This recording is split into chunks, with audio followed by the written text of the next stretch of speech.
आपके साथ अंजलि और आप देख रहे हैं सरताज न्यूज।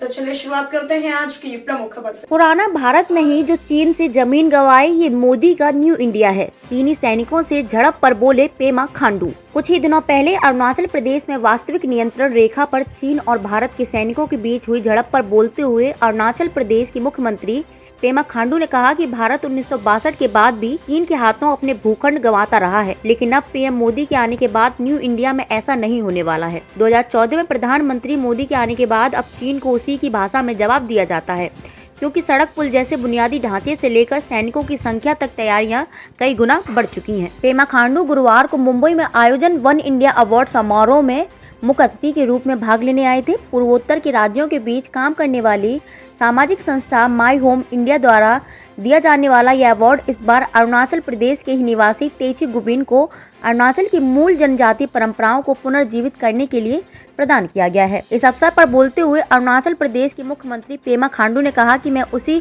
यांगसी सेक्टर का विधायक हूं जहां से भारतीय व चीनी सैनिकों के बीच झड़प की खबरें आ रही हैं। यांगसी सेक्टर के विधायक एवं अरुणाचल प्रदेश के मुख्यमंत्री का आज मुंबई में होना ही इस बात का प्रमाण है कि वहां स्थितियां सामान्य है। खांडू ने आगे कहा कि 1962 में यांगसी सेक्टर में एक मेजर के साथ सिर्फ 60-70 सैनिकों की एक टुकड़ी भर रहा करती थी, जिसके कारण चीन को हमले का मौका मिला।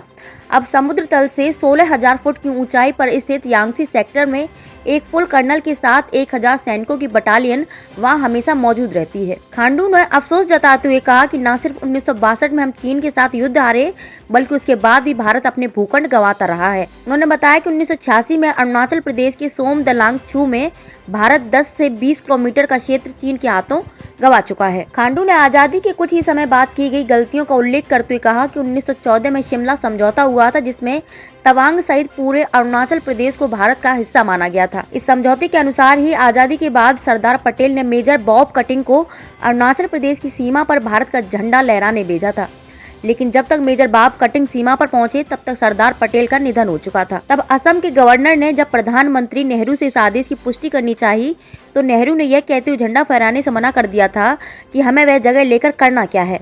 नेहरू की इस टिप्पणी के बावजूद मेजर बॉब कटिंग अरुणाचल की सीमा पर भारत का झंडा फहरा कर आए, जिसके कारण आज अरुणाचल भारत का हिस्सा है। खबरों में अब तक के लिए बस इतना ही। मिलते हैं फिर ऐसे ही बड़ी खबर के साथ। तब तक के लिए नमस्कार और देखते रहिए सरताज न्यूज।